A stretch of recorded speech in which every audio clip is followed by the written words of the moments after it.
Hello viewers, আসসালামু আলাইকুম viewers. আজকের ভিডিওটি খুবই গুরুত্বপূর্ণ হতে যাচ্ছে যারা সেনাবাহিনীতে মাঠ করবেন। ভিউয়ার্স, দেখা যাচ্ছে অনেকে সেনাবাহিনীতে নতুন মাঠ করতে যায়, কিন্তু সে জানে না আসলে মাঠে কিভাবে যেতে হবে বা তার কি প্রিপারেশন নিয়ে মাঠে প্রবেশ করতে হবে।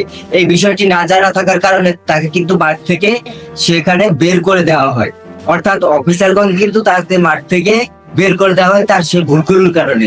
তো কি সেই ভুলগুলো, আজকের ভিডিওতে আমি সেই সকল বিষয় নিয়ে আলোচনা করব।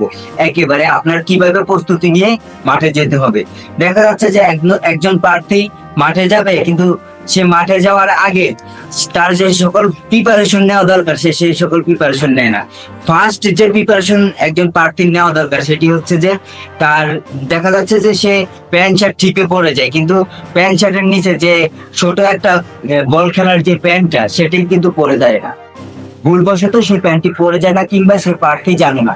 সেখানে দেখা যাচ্ছে যে আপনি মাঠে প্রবেশ করার পরে বা একজন প্রার্থী মাঠে প্রবেশ করার পরে তাকে কিন্তু বলে যে আপনার টি শার্ট, যাদের টি শার্ট থাকে তাদের টি শার্ট খুলতে বলে, যাদের গেঞ্জি থাকে, যাদের প্যান্ট থাকে প্যান্ট খুলতে বলে।